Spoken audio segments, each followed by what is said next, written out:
Hello, my name is Christian and welcome to my YouTube channel where we talk about games in gross detail. The following video will be an unscripted one in which we take a look at Final Fantasy VII Remake spoiler material, going from the ending all the way to everything else. If you wish not to be spoiled, it might be a good idea to turn back now. So I decided to make a video about 7 Remake, just completely unscripted, just kind of getting my thoughts out there, talking spoilers generally, and just opinions on everything in the game, because I don't want to write a review or anything, but I do have a lot of thoughts and stuff about this game. This video is going to be barely edited at all. It's not going to be edited very cleanly. It's just going to show off gameplay, so I'm sorry for that, but I just wanted to put out a quick project to kind of really talk about this here. In terms of 7 Remake as a whole, I really liked it. I really fucking liked it. As far as a rating goes, if I were to give it a rating in general, I think it's like a 9. For me, it's like a 10. For people who are into FF7 the way I am, what they've done here is kind of incredible. I think it's definitely a 10 in that regard. I also feel like it's a strong 9, if that makes sense, because I think the game has issues, but its strengths are so apparent. Like, the combat is amazing. The story is still amazing. The character writing is still amazing. So, all the things that were amazing in the original Final Fantasy VII are good here. Honestly, I would argue the battle system is way more fun than the original Final Fantasy VII. I love ATB turn-based, but something that a lot of people know about me is that I actually really like real-time battle. Like, I don't really prefer turn-based. I honestly probably prefer more like an action RPG, and this game, it feels like it mixes both really well, and I'm really satisfied. Each character feels very different. I think from a gameplay point of things, the one thing that's really disappointing is that you can't really play as Red 13. I understand from a story perspective, because he kind of gets into the game, I think it's like chapter 16. I should know this. I literally platinumed the game like 30 minutes ago, but yeah, I think it's like chapter 16. But yeah, apparently like people have hacked it and you can play as him, so that's a thing. But yeah, I understand why he's not there, but it's still a little disappointing and kind of jarring to get like a party member late in the game and be like, hey, here's a party member, but you just can't play them. Just kind of a weird decision, and it's not one that I really like, but overall, gameplay-wise, this game is super, super great. So, the music is perfect. It might be the best video game OST I've ever heard. Like, it's incredible.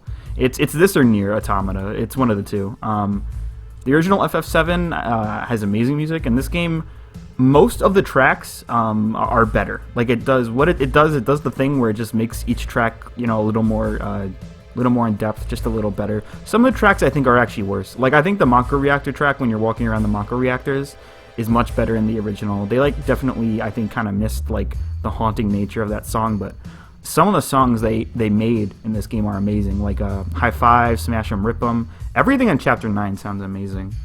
And it all sounds like Final Fantasy VII, so big props to them for that. But yeah, even like the remade songs are incredible. Like Don Corneo's song, like when you go to his mansion, that song has to be better than the original version. Like, I don't know what they did with it is incredible. It sounds perfect, like literally perfect.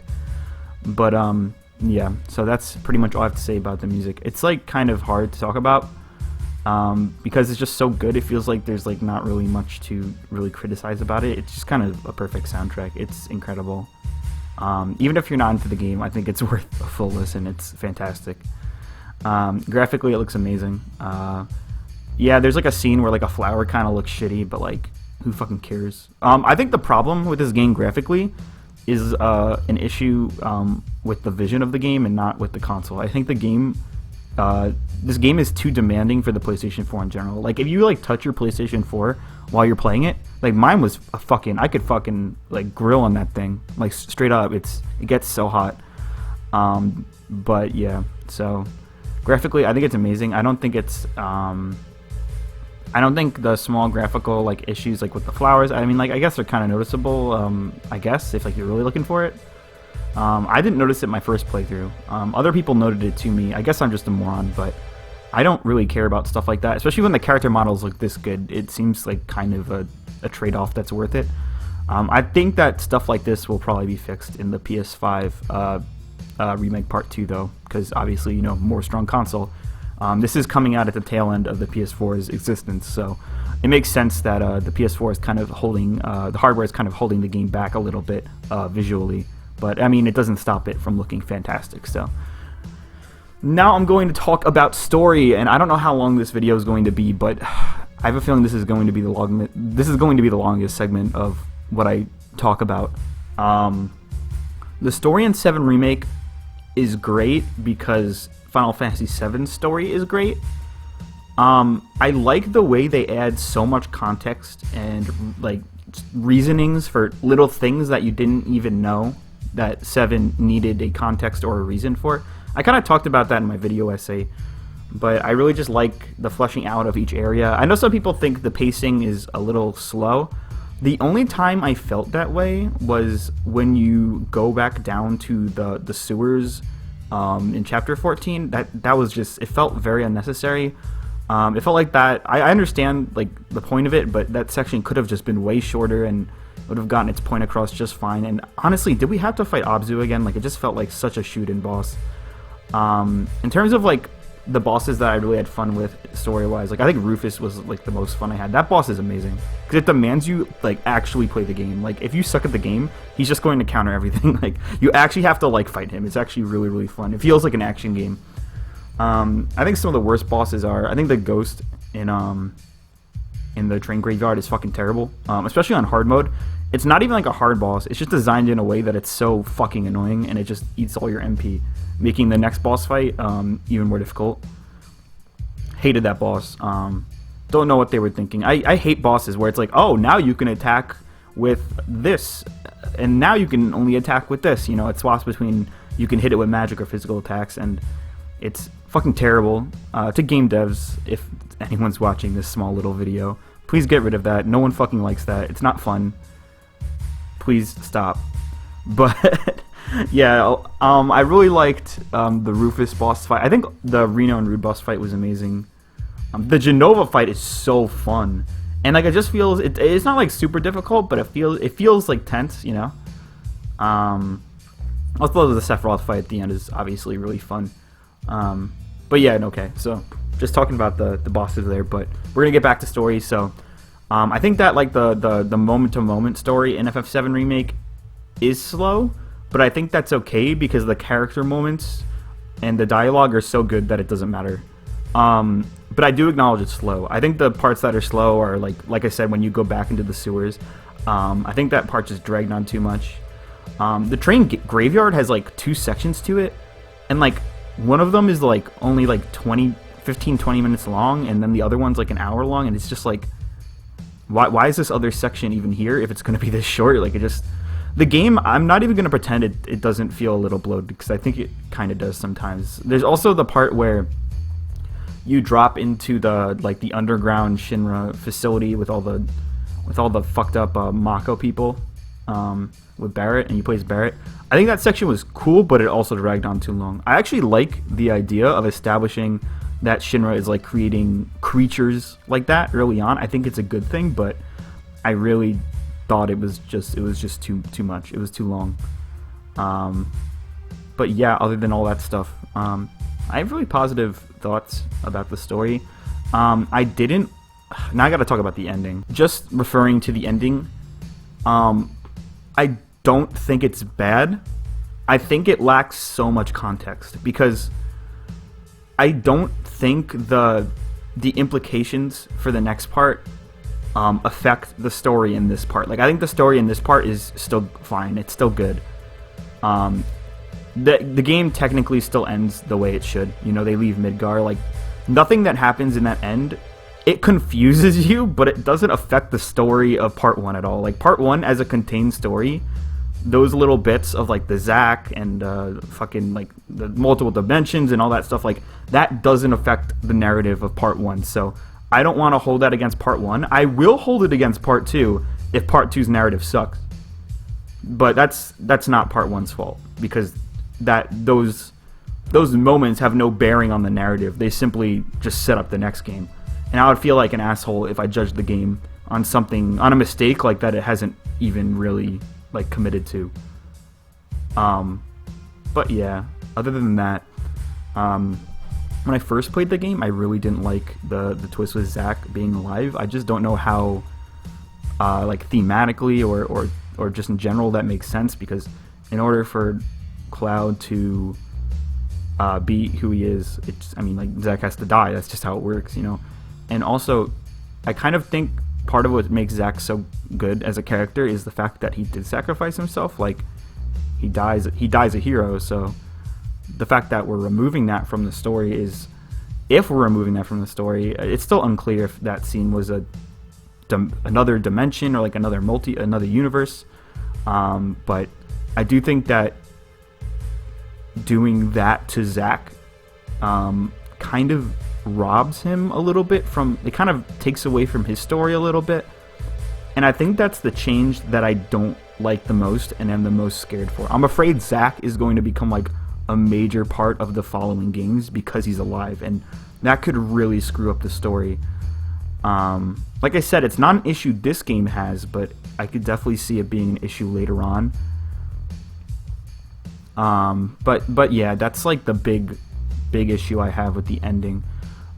If you want my personal opinion on that ending, I do think they set it up as a separate universe, like the universe where Zack lives and stuff. Like, that seems like it's a completely its own thing, because logically I don't see how Cloud could become the character he does, or even think he's Soldier, if Zack's alive. Like, that just doesn't make sense. The only other explanation would be Zack lives, goes to Midgar, and then like the Genova cells, or you know, whatever the fuck Hojo is doing, those experiments start fucking with him, and he goes crazy and becomes a reunion person. I think that would be a good twist if they kept him alive, because it would also kind of make sense as to why Cloud has the Buster Sword. There could be, you know, you could like explain that. But if he's alive and Cloud has the Buster Sword, I don't know how you could explain that without it sounding just absolutely stupid. But yeah, I know that in the Ultimania, it's kind of confirmed that there are two different Sephiroths. There's one like within this timeline, and obviously the Sephiroth that you're like fighting at the end is actually just a Sephiroth from another timeline. So like the timeline where he knows he fails. So that's like, honestly, I thought it was really convoluted at first, but after replaying the game and just watching, like, seeing the dialogue and stuff, there's so many hints to it. I feel like an idiot for not seeing it. I do think that this game is actually like it's definitely worth a second playthrough, because you see so much that you didn't before. But yeah, so I kind of didn't like that twist at first, but I've kind of grown to be okay with it. My problem isn't that they'll fuck up the story. I don't think FF7 has a good story, but like its story is like, it's kind of convoluted at points, but it's just good because the character writing is amazing, and there's just really good characters. So I'm just nervous about them messing up the characters, messing up the themes, because I feel like FF7 is a lot about loss and a lot about identity. So if they keep bringing back all these dead characters, I'd be kind of concerned. Also, I want to note this, just getting off of my hard playthrough of the game, getting that platinum, I just noticed, did Wedge die? Like there's a point where he's like chilling around in Shinra HQ, and he's like, everything's cool, and then like some fucking whispers, they just throw him like out a window. Like, it seems very heavily implied that that's what happens.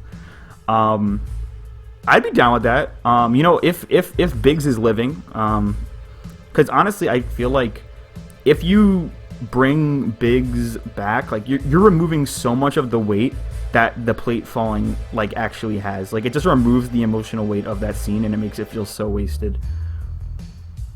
I think my biggest worry is just that they'll alter things that fuck with the themes, like themes of loss, themes of identity, stuff like that. So right now they haven't. It's still solid. The themes are intact. The ending of the game doesn't really mess with the themes at all. In fact, if anything, like it ends exactly the way it should.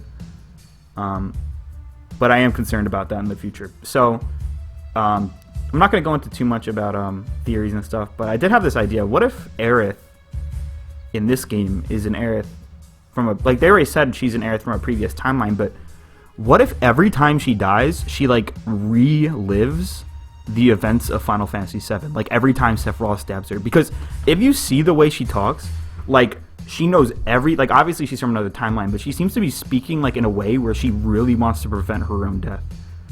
I think the only way that I would be okay with them not killing Aerith is if they justified it with this is Aerith, and every single time she is killed by Sephiroth, she has to relive it over and over again, because that's fucking hell. And that's even more tragic than dying once. So we're talking dying multiple times, right?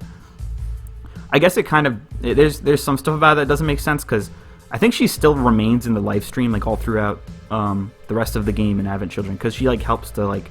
I think she helps to, like, protect against Meteor at the very end of the game. Yeah, she does. So, I don't know how exactly that would work, but I think it would be cool and a good twist. And it would make me... It would make it feel like Aerith has already suffered enough, so her living wouldn't feel like unearned. But yeah, just talk to me about it in the comments or something. I don't know. But in terms of FF7 Remake, just talking about the ending. Yeah, I think I'm okay with this. But I say that I'm like cautiously optimistic, because I recognize that they could really easily fuck this up, but they haven't in this part. This part is great. So I'm going to put full faith in them. I am a little concerned that all the game devs, like Katase and Nomura, seem to have very conflicting ideas on what's happening with the story. Seeing stuff like that is kind of concerning. But in general, I don't dislike the ending. I'm not going to say I like it either, though, because I need to see the payoff of it. But I also don't want to nail FF7 Remake and say it has a shitty ending if I don't even know what that ending means. Like, that doesn't seem fair. Because the ending, the parts that I understand, and the way FF7 is and the way it concludes is still exactly the same as the original game, so I don't want to be unfair. But if they, I think it would be I think it'll be pretty obvious pretty soon into part 2. Pretty soon into when we start seeing content for it, if they fucked it up. So, yeah. But even if that part sucks, like I said, I don't think that affects the quality of this part. I think this part was still very strong, like a 9 out of 10 game. Solid contender for Game of the Year. But yeah, that's pretty much all I have to say about all this. If you guys have anything else you want to talk about, please let me know. Sorry this video isn't well edited. It's very, very lazily edited. Barely at all. But I just wanted to get some thoughts out and really talk about this. And in terms of FF7 videos to come, I think I'm going to take a break from making videos just for like a couple days or a week. You know, quarantine's got me kind of bored, so I've been putting a lot of time into this, but I think I'm going to continue with the in-depth analysis of each chapter of Remake, because I think there's a lot to do to see there, and there's so much I want to talk about with this game. And I know it's a big undertaking, but I think I can do it. I think I can do it, so we're going to give that a shot. But yeah, anyway, have a good one, guys. Talk to me about 7 Remake in the comments. If you liked this video, maybe subscribe. If you didn't, give me a dislike. That's how it be, man. But yeah, look forward to more FF7 Remake content in the future. And take it easy, guys, really.